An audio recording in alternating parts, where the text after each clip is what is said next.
berawal dari kegagalan membawa hikmah.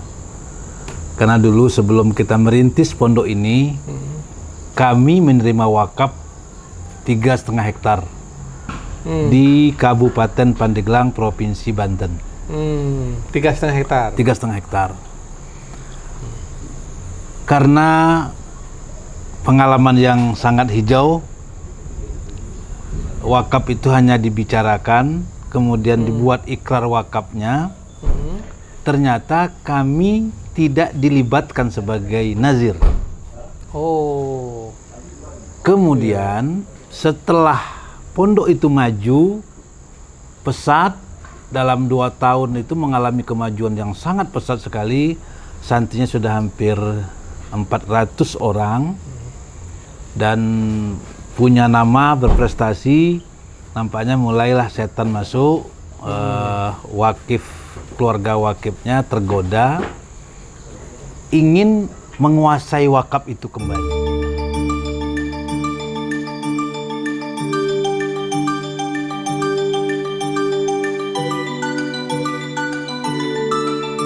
Bismillahirrahmanirrahim. Assalamualaikum warahmatullahi wabarakatuh. Pemirsa Waalaikumsalam warahmatullahi FPAG TV yang dirahmati Allah. Saat ini kita berada di Pondok Pesantren Manahijus Sadat, Banten, bersama pendiri, pimpinan, dan pengasuh pondok ini, yaitu Kiai Haji Dr. Andes Sulaiman Effendi MPD, kandidat doktor. Amin. Bentar lagi dalam hitungan hari atau minggu lah, insya Allah. Dan ini pondok yang punya sejarah panjang, cukup panjang. Jatuh bangunnya, merintisnya, mengawalinya dari babat Allah sampai sekarang ini di berapa tahun kayaknya usianya? 28 tahun.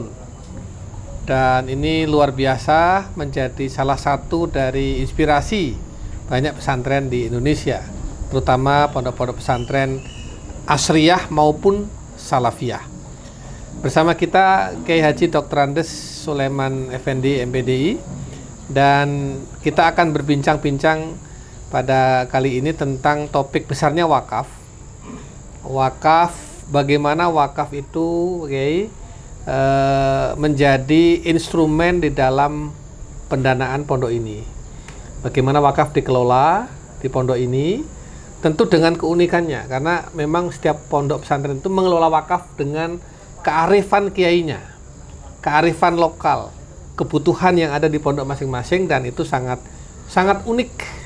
Sehingga saya kira semakin banyak model-model itu akan menjadi khasanah literatur bagi banyak pondok pesantren lain yang ingin mengembangkan wakaf dengan model-model yang beragam itu. Oleh karena itu kita sapa dulu ini Kiai Haji Sulaiman Effendi. Bagaimana kabarnya, Kiai?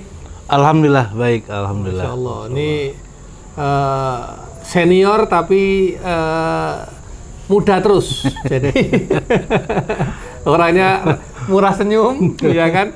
Happy terus ini. Luar biasa ya. Kiai, bisa diceritakan awal mula rintisan sampai Manahij ini seperti sekarang ini? Assalamualaikum warahmatullahi wabarakatuh. Waalaikumsalam. Alhamdulillah. Wassalatu wassalamu ala rasulillah wa ba'du. Terima kasih kepada Kiai Anang Rizza yang telah berkunjung untuk mengupas tentang wakaf pondok pesantren kita. Berawal dari kegagalan membawa hikmah. Karena dulu sebelum kita merintis pondok ini, kami menerima wakaf 3,5 hektar di Kabupaten Pandeglang, Provinsi Banten. 3,5 hektar. 3,5 hektar. Karena pengalaman yang sangat hijau, wakaf itu hanya dibicarakan, kemudian dibuat ikrar wakafnya. Ternyata kami tidak dilibatkan sebagai nazir. Oh. Kemudian setelah pondok itu maju pesat, dalam 2 tahun itu mengalami kemajuan yang sangat pesat sekali. Santrinya sudah hampir 400 orang dan punya nama, berprestasi. Nampaknya mulailah setan masuk, keluarga wakifnya tergoda, ingin menguasai wakaf itu kembali. Masya Allah. Akhirnya pendek cerita, wakaf diambil kembali, kami pun setengah berontak, melawan, karena dianggap Itu melawan. wakaf diambil kembali oleh wakifnya? Oleh wakifnya. Oh. Karena wakaf diwakafkan ya? itu dalam aktenya ternyata setelah saya selidiki setelah 3 tahun itu, wakif mewakafkan ke nazir, ternyata nazir itu dia sendiri. Oh. Dia melepaskan dari hak pribadinya. Jadi wakif sekaligus nazir. Nazir. Nah, ini bermasalah sebetulnya. Orang yang sama. Orang yang sama. Maksudnya bukan keluarga, tapi nama yang sama. Nama yang sama. Nama sebagai wakif, Dia nama sebagai nazir. nazir. Nah, ini masalah. Ini ya. Ini problem menjadi ibrah buat para penerima atau nazir-nazir yang lain, insya Allah. Iya, Ini jadi pengalaman berharga. Hmm. Akhirnya pendek kata kami dikeluarkan. Kemudian kami dipanggil oleh Gontor, oleh Kiai Rifai, dan instruksinya sudah lupakan pondok itu, kamu kembali ke Darul Qalam, mengabdi Darul Qalam. Kami jalankan itu. Kemudian setengah tahun setelah kami meninggalkan pondok itu, kami bertemu dengan seseorang yang hatinya dibukakan oleh Allah untuk mewakafkan tanah yang sekarang ini.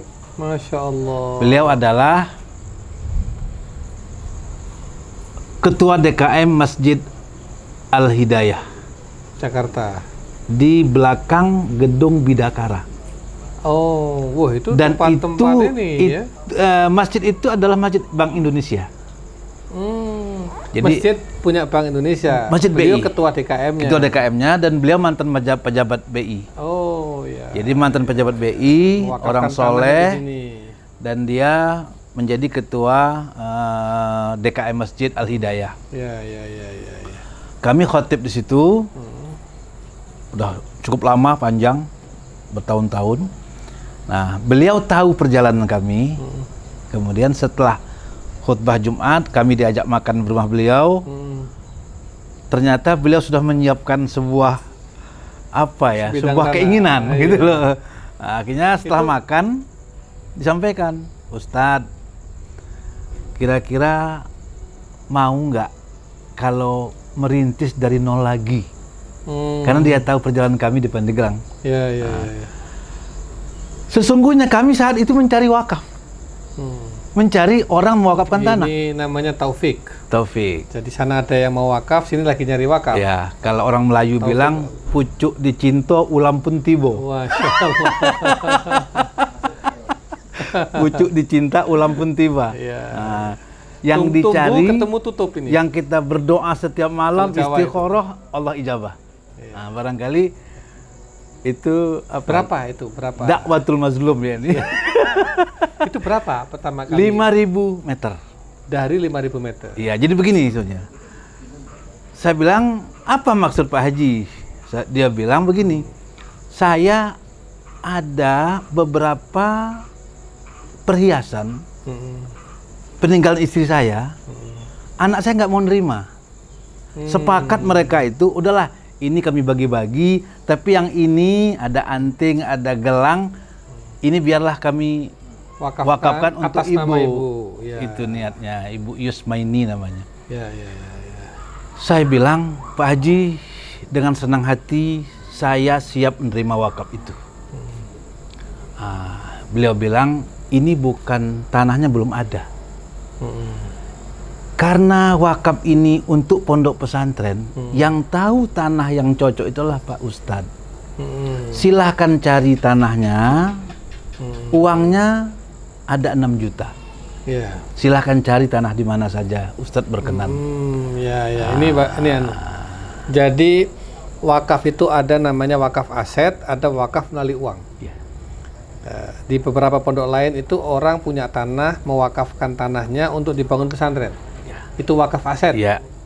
Ini ada uang hasil dari penjualan perhiasan, Iya. silahkan uang ini cari tanah untuk dibelikan tanah. Iya. Itu Dan nanti namanya- tanah itu nama saya kata Iya. dia. Nanti setelah ada saya yang membelinya, setelah dibelikan, Iya. saya wakafkan kepada Pak Ya, Ustadz. itu Begitu. bisa jadi disebut dengan wakaf melalui uang. Iya. Jadi melalui uang kemudian diwujudkan dalam bentuk Iya. aset wakaf. Ya, menarik. Kemudian dari uang 6 juta itu kita cari bertemu dengan tanah ini dijual 5.000 meter. Dengan jumlah itu tadi. Dengan jumlah itu. Sekarang berapa? Sekarang ini totalnya sudah 16 hektar. 16 hektar. Bermula dari 5.000 meter, wakaf melalui uang, 28 tahun kemudian menjadi 16 hektar. hektar. Masya Allah, luar biasa. Baik, Kiai. Ya, perjalanannya tentu panjang. Kemudian pondok ini selama 28 tahun mendidik santri. Saya ingin mendalami ini tentang komponen-komponen pembiayaan pendidikan di pesantren. Kan begini, pesantren itu dalam perkembangannya itu kan ada kos yang harus dikeluarkan oleh pesantren.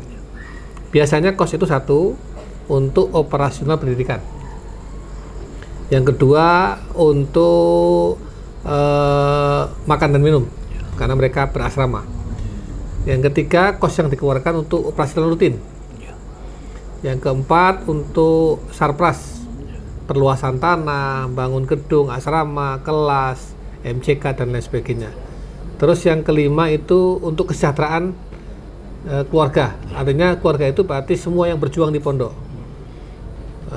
Kemudian yang keenam itu pengembangan SDM dari guru-guru. Ya.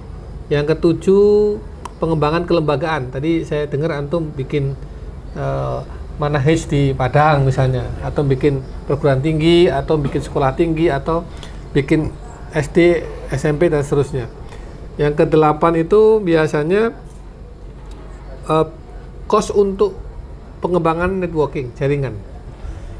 Itu kan tentu sesuatu yang harus kita pikirkan. Nah, yang kesembilan ini biasanya pembinaan masyarakat. Jadi ada istilahnya pagar mangkok. Nah, di manahij ini 9 kos itu ada 9-9-nya, atau ada yang tidak ada, atau ada yang di luar 9 ini ada lagi. Yang antum sebutkan itu semuanya ada. Cuman barangkali kita ada posnya masing-masing. Ya, posnya masing-masing. Posnya masing-masing.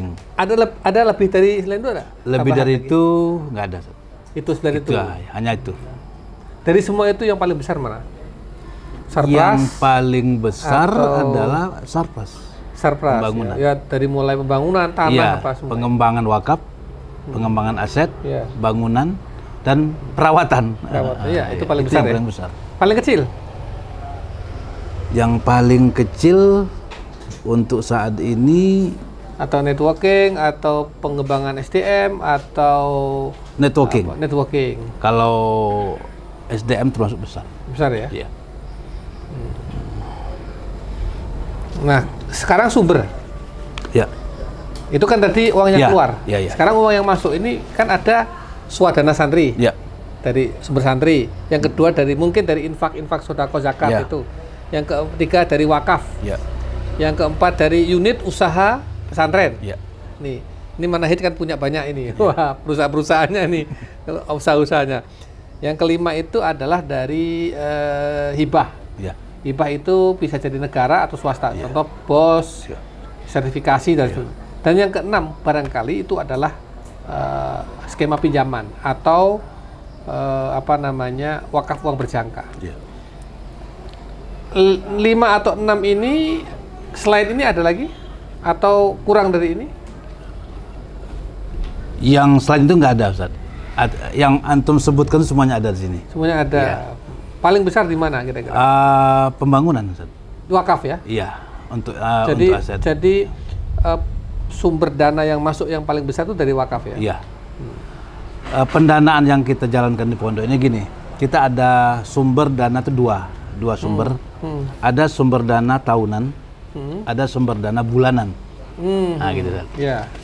Sumber dana tahunan itu adalah uang pangkal Ya. yang kita sebut uang bangunan. Ya. Nah, uang bangunan inilah yang Iuran pembangunan. iya, setiap santri itu membayar uang bangunan sebanyak 5 juta. Ya, itu wakaf kan? Ya, itulah yang kita gunakan untuk membangun Infrastruktur. pengembangan tanah wakaf, menambah bangunan. Itu kita gunakan dari uang yang 5 juta per anak. Kemudian ditambah lagi Itu anak baru saja? Anak atau- baru. Oh, anak baru. anak lama kita bebankan juga uang sumbangan itu setiap tahun 250.000 tiap tahun. Ya. Ya. Nah, itu kita Itu tambahkan sumber tahunan. tahunan. Oke. Nah, selain itu ada sumber bulanan. Sumber bulanan itu adalah yang dibayar tiap bulan sebanyak 850.000 per anak. Murah sekali itu. Murah sekali. Yang full, tapi banyak yang Ya. majanan juga yang Iya. doa. Nah, 850 ini kita bagi. Pertama, yang terbesar adalah uang makan. Ya. Tadi untuk Ya, makan minum. makan. Kemudian SPP. Ya. SPP ini kegunaannya adalah untuk kesejahteraan guru, untuk listrik, Ya. Operasional rutin. operasi rutin, kita ambil dari SPP. Termasuk operasional pendidikan di situ Ya, kemudian ada uang yang kecil setelah itu adalah uang listrik dan uang kesehatan. Kita tidak boleh ganggu gugat itu, Ya. karena dia rutin. Rutin. Kita ganggu akan merepotkan. Ya. Ya. Kita ada dia punya posting sendiri itu. Ya. Nah, Ya. nah, kita gunakanlah uang SPP tadi itu Ya. untuk Ya. operasional pondok. Ya, artinya berarti dari semua sumber itu wakaf terbesar ya. Ya, Baik wakaf dari santri Ya. tahunan tadi ya, maupun wakaf dari masyarakat. ya, Ya kan? ya.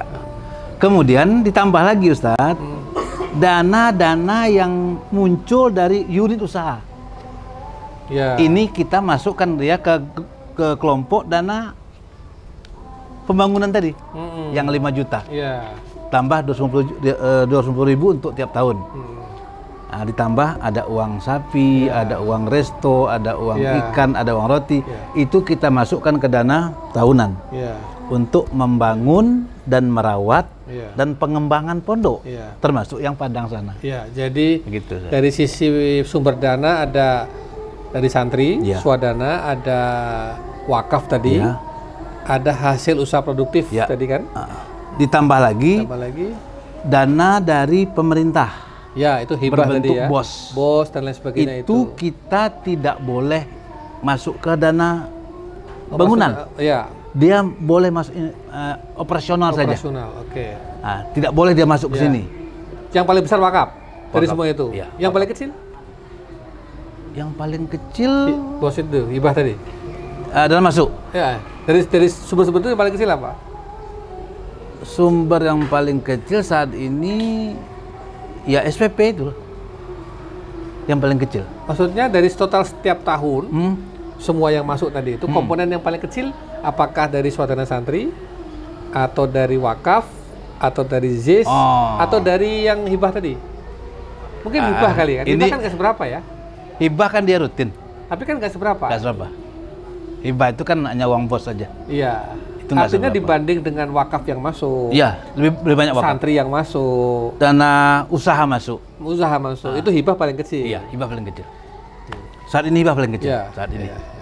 Itulah maksud saya bahwa sebetulnya pondok itu punya kemandirian. Iya. Kan ada juga yang hibahnya paling besar. Iya. Karena tidak ada instrumen wakaf, Iya. nggak ada instrumen usaha produktif, ya kan? Ya. Sehingga kalau nggak ada hibah, mandek dia. Nah, ini kan berarti nggak ada hibah jalan terus. Gitu. Tahun 2019 kita diaudit oleh BI. Hmm. Apa yang antum tanyakan tuh, diaudit secara real. Apa yang terjadi? Oleh BI. Oleh BI. Karena antum Ada bank usaha. wakaf mikro. Karena bukan. Bukan. Karena ada usaha sapi. Gara-gara sapi. Itu kan project anu ya. Yang dengan BI itu ya. Iya. Happy Trend itu. Happy Trend. Oke. Karena itu harus diaudit. Diaudit. Oke, ya. Sebenarnya audit itu bukan tahu apa. Dia ingin tahu sejauh mana kemandirian. Ya, ya. Sejauh mana ketergantungan dengan Ya, karena ini Hibah. dana ini harus produktif. ya.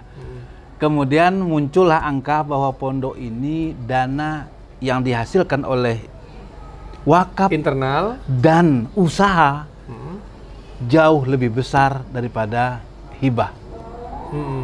Akhirnya kita mendapat tingkat juara 2 regional Jawa. Masya Allah. Dan saya diundang ke Semarang jadi pembicara di sebuah hotel yang saya lupa namanya sebagai penghargaan terhadap kemandirian pondok kita. Melalui instrumen wakaf, Ya, ekonomi produktif, ya kan? Iya. Dan swadana Iya. santri. Betul. Bagus. Oke.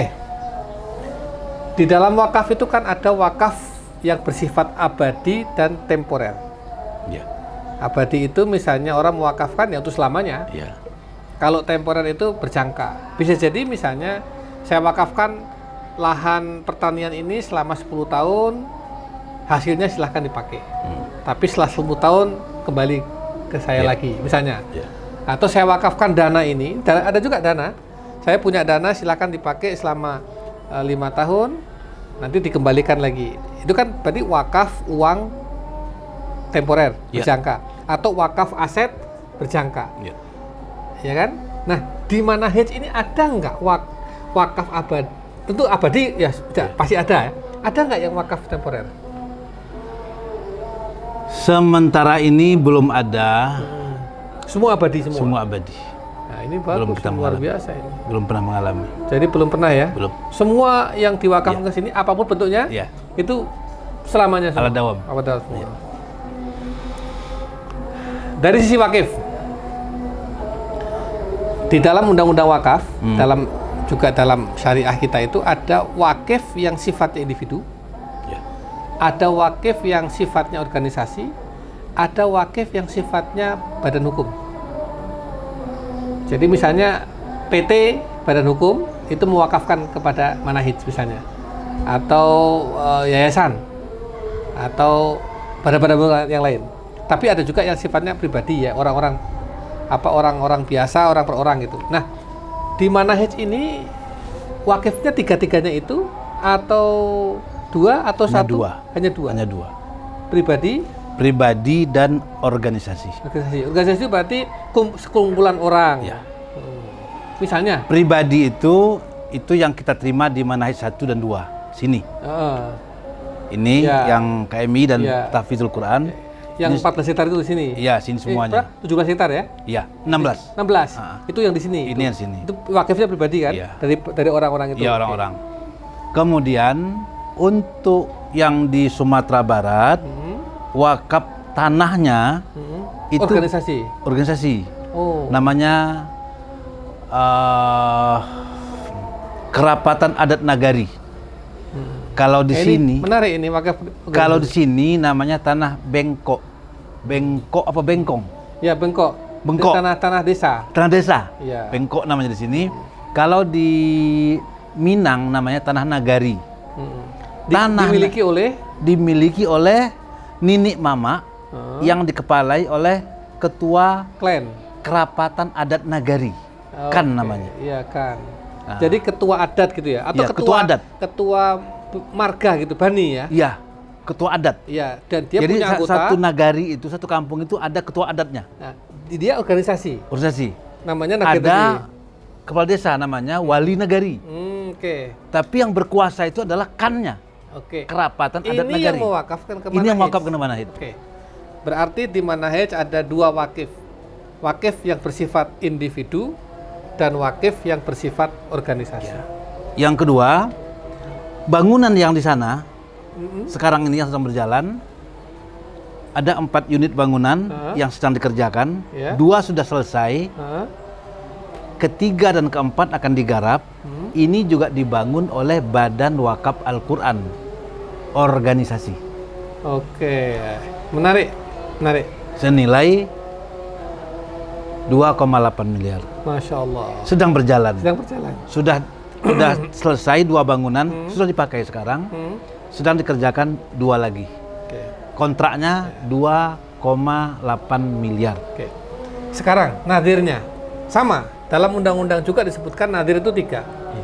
Nadir individu, nadir bersifat organisasi, nadir bersifat badan hukum. Ya. Nah, dalam konteks manahij ini itu nadirnya kan berarti badan hukum ya? Iya. Kan semua diterima oleh yayasan. Badan hukum. Badan hukum. Ya, jadi semua wakaf-wakaf itu kepada yayasan. Iya. Manahijus Iya, Sadat. betul. Oke. Nah, dikelola oleh siapa? Oleh yayasan langsung Nah, atau antum menugaskan organ khusus ya. atau bagaimana? Wakaf itu kan diserahkan oleh wakif kepada nazir. Nadirnya yayasan. Nazir itu badan hukum ada, badan hukum nazir di KUA kita, di Kemenak ada. Lah ya, kan iya badan hukum. Badan hukum. Ah. Nah, itu nazir. Ya, Nah, dalam nazir itu kan ada bab-babnya. betul, betul. Babnya itu ditentukan di situ bahwa wakaf yang diberikan kepada nazir ini adalah untuk kepentingan pendidikan pondok pesantren. Ya. Nah, pondok pesantren itulah yayasan. Ya. Nah, Berarti nadirnya disebutkan. bukan yayasan manahij. Bukan, Oh, nadirnya berbeda. beda lagi. Beda lagi. Yes, oke. Terpisah dia. Yang saya kira yayasan manahij adalah nadir, Enggak, bukan? tidak. Nadirnya adalah lembaga lain, Iya, yaitu nadir tadi. nazir. Yang di situ disebutkan bahwa ini semua Disebutkan Iya, untuk berarti kepentingan. Manahijus Sadat itu mauquf alaih, Ya, penerima Iya. manfaat wakaf. iya, iya. Iya. Oke. Ini luar biasa. Ini pengalaman yang menambah literatur bagi kita semuanya. Nah, itu dikelola oleh nadir tadi, Iya, diperuntukkan untuk Yayasan. Manahijus Sadat semua. Clear. yayasan. Maka yang mengelola itu adalah bukan nazir. Nazir kan hanya menerima saja. Ya. Diserahkan ke yayasan. Nah, Yayasan. antum bentuk lembaga sendiri. Iya, namanya Yayasan Pondok Pesantren Manahijus Sadat. Iya, di situ ada divisi yang khusus mengelola Iya. tentang wakaf semua ini. Oke. Oke, ya. Masih ada lagi, Ke? Wakaf, objek wakaf. Objek wakaf itu kan bentuknya harta bergerak dan tak bergerak. Ya. Ya, harta bergerak harta bergerak itu tanah, Ya. bangunan. Nah, yang bergerak kan ada uang, ada logam mulia, ada surat berharga, kendaraan. Di mana semua itu ada kan? Yang ada itu hanya berbentuk tanah, bangunan dan kendaraan. Kendaraan. Uang? Uang kan kita langsung Lah ya, berarti kan ada wakaf melalui uang. ada. Ya. Nah, itu tapi kenapa? langsung kita Ya, fungsikan berarti dia. Sebetulnya objek wakafnya ada dua. Ah. Hanya skemanya wakaf melalui uang. Iya. Oke. Dari sisi, nah ini mungkin penting juga. Penerima manfaat wakaf itu ada wakaf itu yang penerima manfaatnya keluarga, ahli atau dzuri. Ada yang penerima manfaatnya adalah publik, khairi, jadi umum gitu. Ada yang mustarok, gabungan keduanya. Misalnya gini, saya punya tanah 50 hektar perkebunan, misalnya, yang 20 hektar saya wakafkan, yang manfaatnya hasilnya untuk keluarga, yang 30 hektar untuk pesantren, misalnya begitu. Itu berarti mustarok karena ada keluarganya, atau keluarga semua, atau khairi semua. Di mana ini khairi saja, atau ada ahlinya, adurinya, atau ada gabungan? Khairi semua. Khairi semua. Khairi semua. Khairi semua. Lil jami' semua. Lil jami' semua. Masya Allah, masya Allah. Ini memang berlangsung di banyak tempat. Iya. Hampir semuanya memang khairi semua. Khairi semua. Oke. Ada kendala selama ini?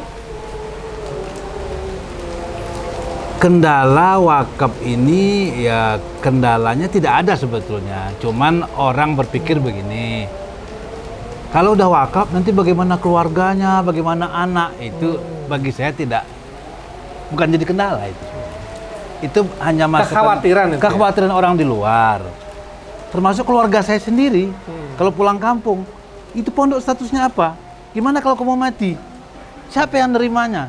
Nah, Anak-anak kita gimana? anakmu bagaimana? Cucunya bagaimana? Adikmu gimana? Itu kata orang kampung saya. Ya. Itu susah menjawabnya. Kecuali kalau kita punya keyakinan bahwa In tansurullah yansurkum. Sabit aqdamakum. Tidak mungkin anak saya terlantar karena saya sudah mengkategorikan wakaf ini wakaf khairi semuanya. Ini luar biasa. Tawakalnya, keikhlasannya, tauhidnya ini loh. Jadi betul-betul percaya betul ini. Begini Ustaz. Luar biasa. Kenapa saya yakin dengan itu? Saya sudah membuktikan sekarang ini.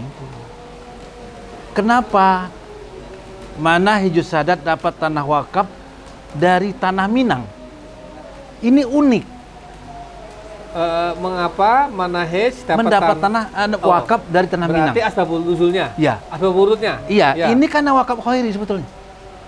Karena pondok ini adalah wakaf. Maksudnya wakifnya tertarik dengan Iya. pola yang Orang dikembangkan? tertarik, kaum muslimin tertarik untuk berwakaf. Ada contohnya? Iya, karena mereka 28 tahun berkembang. tergerak menggerakkan itu. Dan mereka menilai, melihat, oh wakafnya setengah hektar kok jadi 16 hektar? Dan itu publik semua, khairi semua. Iya, khairi semua. Tergeraklah dia wakaf. Tergerak. Jadi berkahnya itu ad'afan mudha'afah. Jadi sesungguhnya orang Minang mau mewakafkan tanah ke Manahij dari situ. Wakaf khairi tadi. Kemudian saya mendengarkan pidato wakil bupati di Minang di depan orang banyak. Dia mengatakan begini, nama desa kita itu Nagari Salimpaung di Minang. Minang. Karena kerapatan Minang ini adat tepatnya di Padang. Padang di Kabupaten Tanah Datar. Jadi di Padang oleh suku Minang gitu ya. Suku Minang. Jadi begini, di Padang ini kata sambutan wakil bupati, jalan tol itu mangkrak. Sebabnya orang Minang itu tidak mau menjual tanah. Oke. Orang Minang tuh susah menjual tanah. Makanya suatu kelebihan yang diberikan oleh Allah kepada masyarakat Salimpaung, nenek mamanya mewakafkan tanah untuk pesantren. Dijual tidak, tapi diwakafkan. Sehingga dengan peristiwa itu tercatatlah kerapatan adat Nagari Salimpaung adalah menjadi orang yang nomor 1 di urutan nagari sesumbar. Yang wakaf tadi itu? Iya. Dan dia mendapatkan penghargaan. Itu hadirin banyak yang meneteskan air mata. Man dalla ala khairin Luar biasa. falahu mithlu ajri fa'ilihi. Iya. Jadi menjual nggak mau. Barang siapa yang menunjukkan satu jalan kebaikan atau menyontohkan kebaikan, orang lain tiru, maka dia akan mendapatkan pahala seperti yang mengerjakan kebaikan itu. Masya Allah. Menjual nggak mau, wakaf kok mau. Nah ini. Ini wakifnya sama nadirnya sudah klop ini, tauhidnya. Itulah. Wakifnya sudah tawakal ala Allah, nadirnya juga tawakal ala Allah. Jadi saya melihat ketua KAN itu mengikrarkan dengan bertakbir Allahu Akbar, air matanya keluar. Dan saya pun juga menerimanya juga sama. Saya bergetar. Dan disaksikan oleh 3 kiai dari Banten. Wakaf amazing. Dan itu hadir bercucuran air mata. Melihat kejadian yang sangat luar biasa, dihadiri oleh orang banyak, dihadiri oleh para pejabat, ikrar wakaf itu terjadi. Dahsyat. Saya membayangkan aja gimana zaman Rasulullah gitu loh. Sahabat-sahabat yang Utsman, Sayyidina Utsman bin Affan, Sayyidina Abdurrahman bin Auf. luar biasa itu. Ya itu yang berkahnya sampai hari ini. Berkahnya umat Islam itu karena tradisi wakaf masih terus sampai hari ini. Kekuatan. Terakhir, Kiai. Di dalam pengelolaan wakaf ini semua, baik yang di sini di Banten maupun yang di Padang itu, kendala yang paling antum rasakan apa? SDM kah? Atau manajemen atau apa? Yang berat itu sesungguhnya manajemen bisa kita atur. Bisa atur. SDM bisa kita dongkrak. Yang sulit itu adalah menghadapi keluarga. Keluarga wakif. Keluarga kita. Iya. Iya. Karena ya Supaya jangan sampai menganggap ini milik bapak Nah, saya. itu. Masyarakat kita kan nggak ngerti.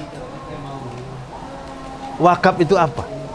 Bisa dia campuri, dia ngurus, nggak bisa. Ini nggak bisa.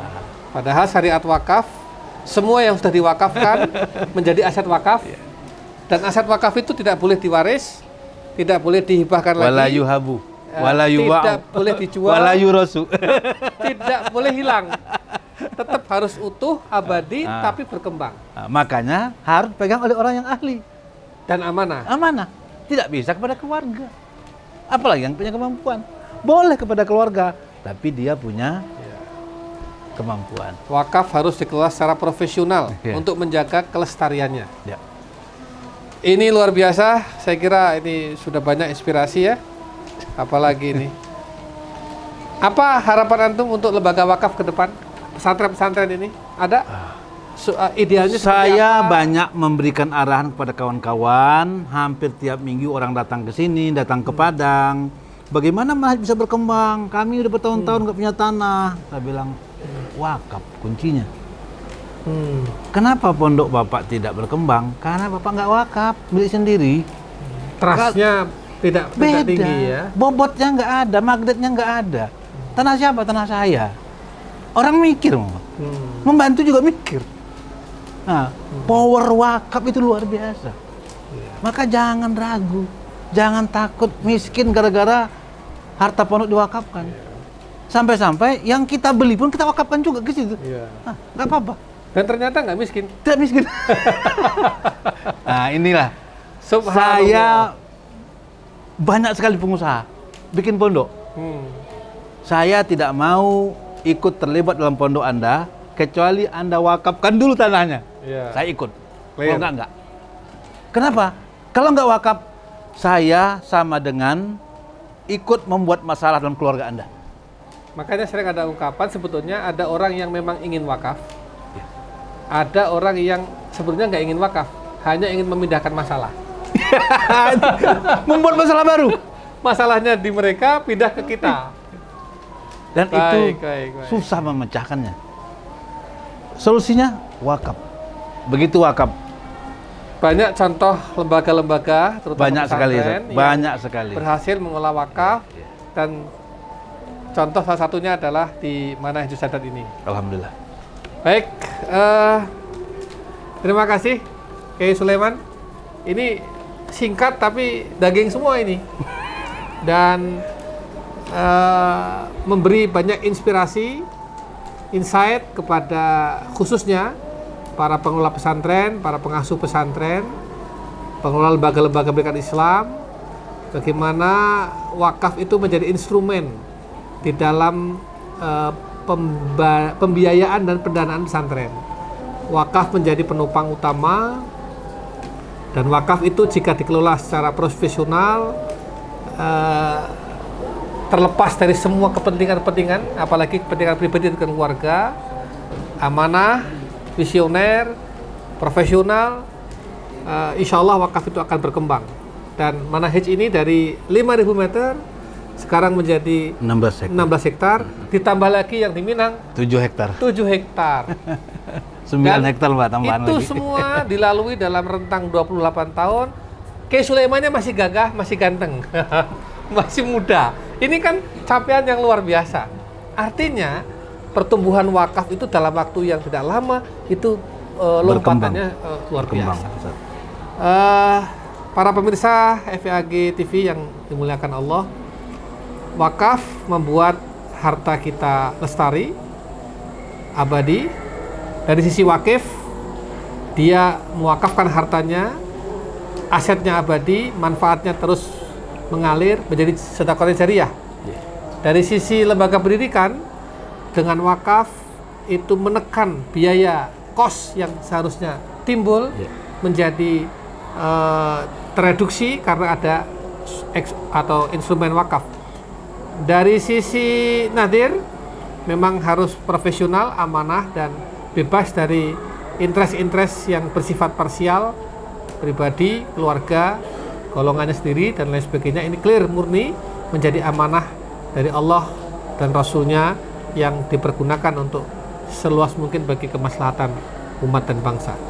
Saya kira itu dari Manhajus Sadat bersama Kiai Haji Sulaiman Effendi menginspirasi kita semua tentang wakaf lifestyle. Wakaf adalah amazing. Idza matal insan in qata amalu ila min salatah shadaqatin jariyah ilmin yuntafa'u bihi wa din sholihin yad'ulahu. Manusia kalau meninggal semua terputus kecuali 3 hal: sedekah, bermanfaat, dan anak soleh yang mendoakan.